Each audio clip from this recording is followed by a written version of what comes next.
Halo, selamat datang teman-teman di channel Belajar Kimia.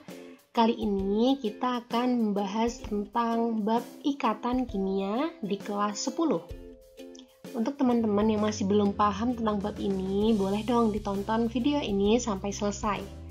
Jangan lupa like, share, dan subscribe video ini agar kalian bisa lebih paham dan nanti akan aku kasih materi-materi yang lain.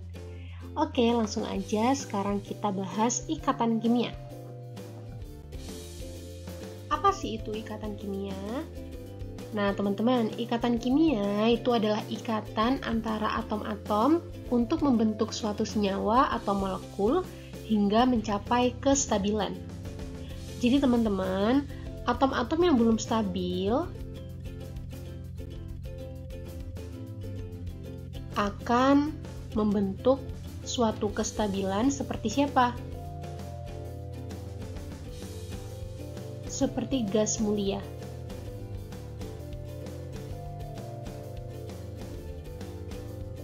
Membentuk kestabilan seperti gas mulia.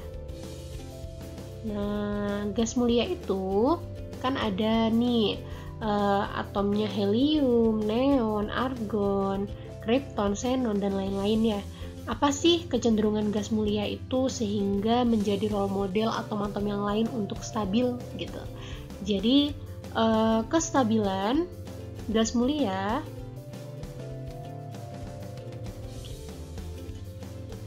nih ada yang kestabilannya kestabilan duplet ya, ada yang oktet. Apa bedanya antara kedua ini? Duplet itu ketika elektron valensinya adalah 2. Oktet itu ketika elektron valensinya adalah 8. Itu ya teman-teman. Jadi ada gas mulia itu yang elektron valensinya 2, yaitu helium. Sisanya seperti neon, xenon, krypton, dan lain sebagainya itu elektron valensinya 8. Jadi untuk atom-atom yang kecil, mereka role modelnya adalah atom helium, yaitu duplet. Kalau atom-atom yang besar, role modelnya adalah atom-atom gas mulia yang lain, yaitu oktet. Gitu ya. Biar kalian lebih paham nih, aku kasih contoh. Misal kayak gini. Jadi aku misal punya atom O, oksigen, dengan nomor atom 8. Berarti ini konfigurasinya berapa teman-teman? 2, 6, gitu ya. Kalian sudah belajar nih tentang konfigurasi elektron. Terus sekarang yang hidrogen nomor atomnya 1. Nih berarti konfigurasinya berapa? Ya 1. Gini ya. Nah terus sekarang kalau atom O ini kan belum stabil ya, karena elektron valensi itu adalah elektron terakhir teman-teman. Elektron terakhirnya 6, belum 8. Gitu kan? Nah karena dia 6, butuh berapa lagi sih untuk stabil teman-teman? Butuh berapa elektron lagi? Ternyata si oksigen ini butuh 2 elektron lagi untuk stabil. Biar berapa? Biar 8 gitu ya. Kalau 8 kenapa?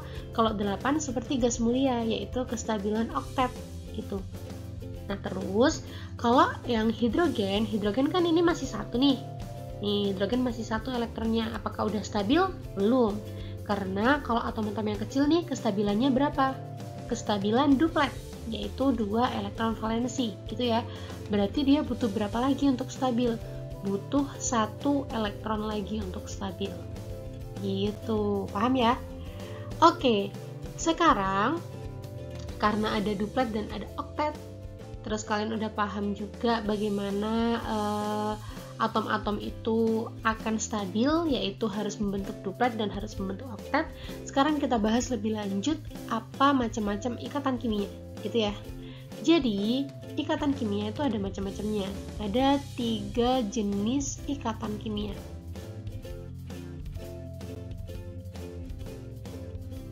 Tiga jenis ikatan kimia. Apa aja ya? Kita bahas satu-satu dulu. Nah, yang pertama adalah ikatan ion. Apa sih itu ikatan ion? Nih, ikatan ion itu adalah ikatan yang terbentuk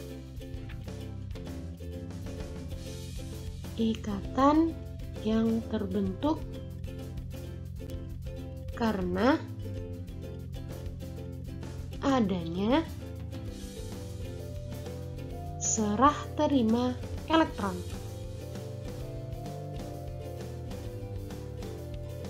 Antara dua atom gitu ya. Nah, ikatan ion ini biasanya dilakukan atau atom-atom yang mengalami ikatan ion ini adalah atom-atom dari jenis logam yang berikatan dengan atom jenis non-logam. Gini teman-teman. Jadi nanti di ikatan ion ini ada atom yang berperan sebagai yang memberikan elektron dan ada atom yang berperan sebagai yang menerima elektron, gitu ya. Jadi atom yang berperan sebagai yang menerima elektron namanya anion atau ion negatif. Menerima elektron. Kalau atom yang bertindak sebagai yang memberikan elektron adalah kation, ion positif. Gitu. Jadi ini yang memberikan elektron. Jadi ada yang bertindak sebagai yang menerima elektron aja, ada yang bertindak sebagai yang memberikan elektron aja, gitu ya teman-teman.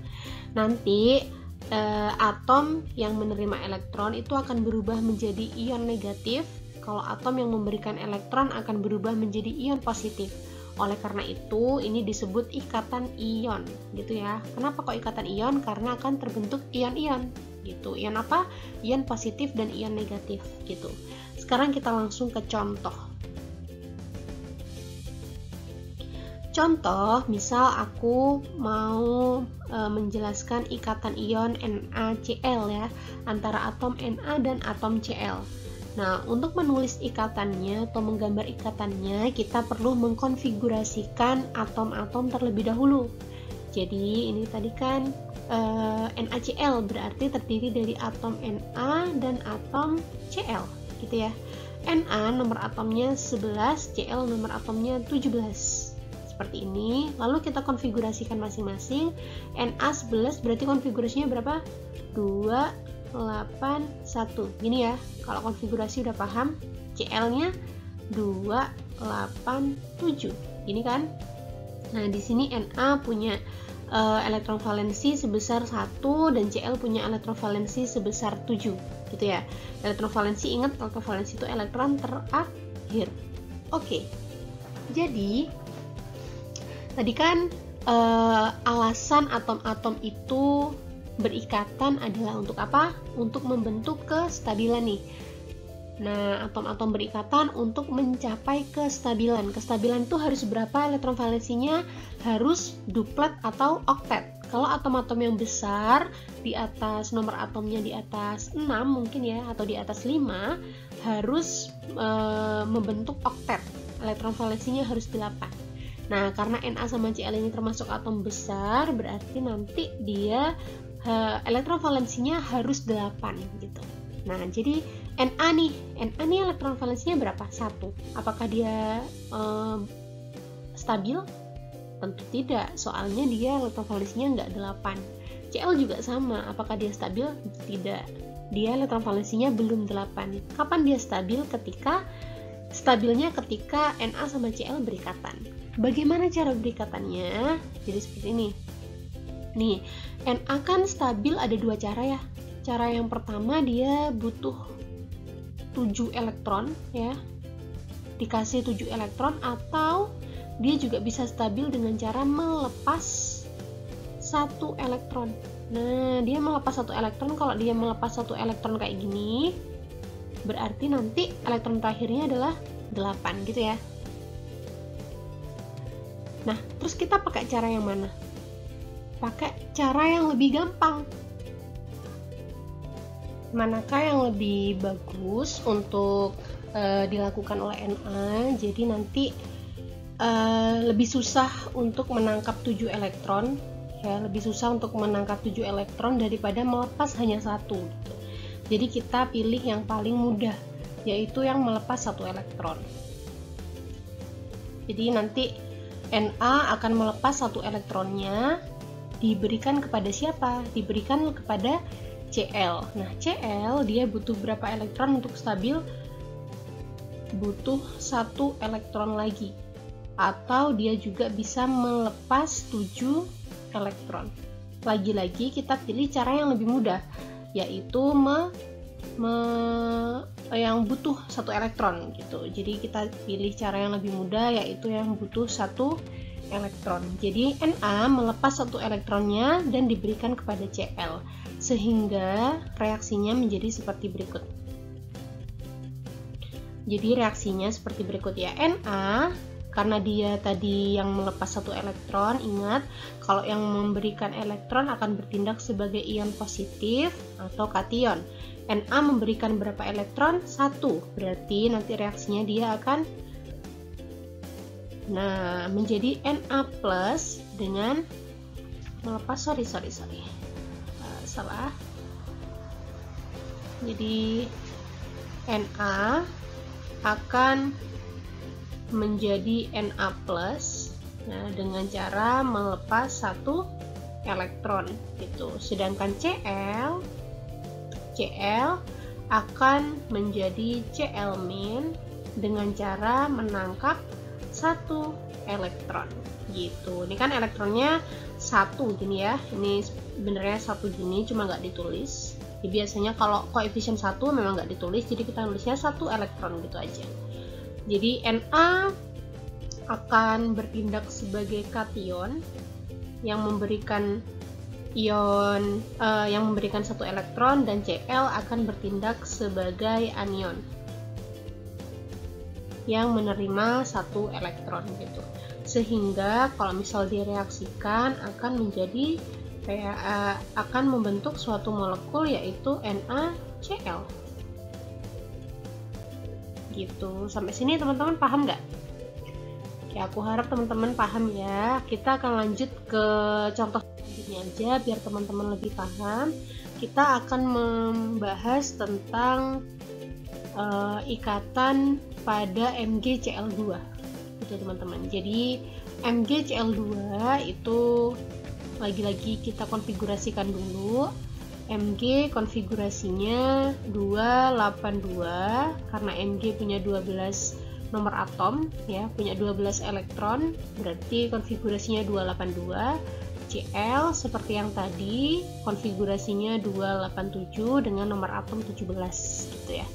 Oke, terus Mg, karena Mg ini logam ya, logam, Na tadi juga logam itu cenderung melepas elektronnya. Jadi Mg akan melepas 2 elektronnya, sehingga nanti elektron valensinya tinggal 8. Kalau 8 kan oktet berarti ya. Cl, nah kalau non logam seperti Cl, dia butuh 1 elektron. Oke, jadi si Mg melepas 2, tapi Cl-nya cuma butuh 1. Nah, gimana dong ini elektronnya? Masa ada yang lepas? Jadi, nih anggapannya kita ada 2 Cl, teman-teman. Biar 2 elektron dari Mg itu kepake semua. Nah, seperti ini. Jadi nanti ini kan 7 elektron juga, sama-sama butuh 1 elektron nih Cl-nya ya kan? Nah, sehingga nanti 2 elektron dari Mg itu dikasihkan 1 ke Cl yang ini, satunya lagi ke Cl yang ini gitu. Jadi reaksinya nanti seperti apa? Reaksinya Mg, nah Mg akan menjadi ion Mg2+ dengan melepas dengan melepas 2 elektron. Ini ya. Nah, Mg akan menjadi ion ion positif atau kation dengan melepas 2 elektronnya gitu. Tadi kan kalau Na melepas 1 elektron jadinya Na+. Kalau Mg melepas 2 elektron jadinya ya Mg2+ gitu ya. Plus itu artinya melepas, kalau minus artinya menangkap gitu. Nah, terus si Cl gimana? Nah, Cl akan menjadi ion negatif. Cl kan butuhnya berapa? Cl butuhnya 1, ya udah berarti dia menjadi ion Cl-. Kalau butuh 1 menjadi ion Cl- gitu. Dengan menjadi ion Cl- dengan menangkap 1 elektron. Tapi di sini kan Cl-nya ada 2 nih, ya kan? Cl-nya ada 2. Karena apa? Karena kalau Cl-nya cuma 1, nanti ada 1 elektron dari Mg yang kebuang. Kan Mg tadi melepas 2 elektron. Nah, jadi karena Cl-nya di sini ada 2, koefisiennya Cl-nya juga ada 2. Berarti 2 Cl menangkap 2 elektron menjadi 2 Cl-. Gitu teman-teman. Jadi nanti akan membentuk suatu senyawa MgCl2. Gitu. Teman-teman paham kan? Bagaimana caranya atom-atom itu berikatan. Jadi kan ada NaCl tadi, ada pelepasan elektron dari Na dan penangkapan elektron dari Cl. MgCl2 juga sama, ada pelepasan elektron dari Mg dan ada penangkapan elektron dari Cl. Gitu, yang mana tadi kan aku udah bilang tuh kalau ikatan ion itu ikatan antara logam dan non logam gitu ya. Nah, logamnya ini atom-atom golongan 1A seperti Na tadi ya, atom-atom golongan 1A, 2A dan 3A. Nah, golongan 1A ini contohnya Na, golongan 2A ini contohnya Mg ya, golongan 3A nanti contohnya Al misal. Contoh aja, 1A kan banyak tuh, ada Na, natrium, ada kalium. Kalau golongan 2A ada berilium, magnesium, kalsium gitu ya. Golongan 3A ada boron, ada aluminium gitu, masih banyak. Nah, kalau golongan non logam ada nih golongan-golongan 5, 6, 6A, 7A. Nah, ini golongan-golongan non logam. Kalau golongan 8A kan golongan gas mulia ya. Golongan 5A contohnya apa? Contohnya nitrogen. Golongan 6A contohnya apa? Oksigen. Golongan 7A contohnya apa? Nah, yang kita pakai dari tadi tuh Cl, klorin gitu teman-teman. Jadi ini adalah ikatan ion. Aku mau kasih ini ringkasan, yaitu ikatan ion itu ikatan yang terbentuk antara serah terima elektron. Ada serah terima elektron, ada atom yang memberikan elektronnya dan ada atom yang menerima elektronnya, sehingga nanti ada kesetimbangan, kestabilan, membentuk oktet atau elektron valensinya menjadi 8 gitu teman-teman. Sampai sini ikatan ion pasti udah paham ya. Kalau nggak paham, nanti tulis di kolom komentar apa yang kalian tidak pahami, nanti akan aku jawab satu-satu. Sekarang kita lanjut di ikatan kovalen. Nah, ikatan yang selanjutnya, tadi kan ada 3 jenis ikatan kimia ya. Yang pertama ikatan ion, yang kedua adalah ikatan kovalen.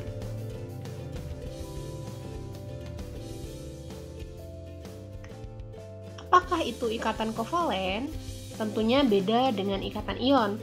Kalau ikatan ion tadi adalah ikatan yang terbentuk karena adanya serah terima elektron antara 2 atom gitu ya. Jadi ada atom yang memberikan elektron dan ada atom yang menerima elektron. Kalau ikatan kovalen adalah ikatan yang terbentuk karena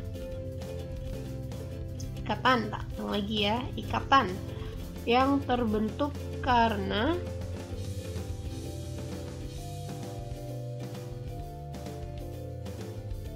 pemakaian elektron secara bersama-sama.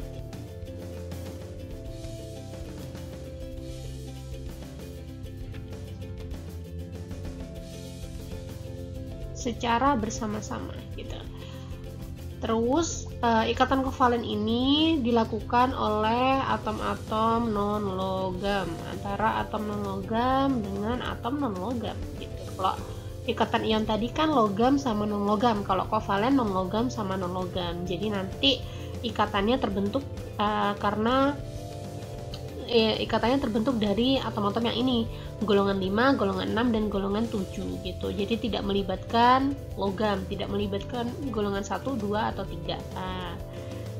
Seperti itu ya teman-teman. Jadi bagaimanakah ini ikatannya? Langkah pertama kalau mau menulis ikatan kovalen ya, harus menulis atau menggambar struktur Lewisnya dulu. Harus menulis struktur Lewis. Nah, jadi ini adalah cara untuk menentukan ikatan kovalen. Tidak seperti ikatan ion tadi. Kalau ikatan ion ya kita gambar reaksinya, nulis reaksinya biasa aja. Kalau ikatan kovalen harus menulis struktur Lewisnya gitu. Nah, ikatan kovalen ini teman-teman sebenarnya dibagi lagi nih. Ada ikatan kovalen biasa. Ikatan kovalen ini dibagi menjadi 3 berdasarkan apa? Berdasarkan jumlah ikatan, jenis ikatan ya. Ada ikatan kovalen biasa. Ada ikatan kovalen biasa. Jadi ini ada ikatannya ikatan tunggal aja. Yang kedua ikatan kovalen rangkap 2. Ya, jadi ikatannya ya 2 kayak gini. Terus ikatan kovalen rangkap 3.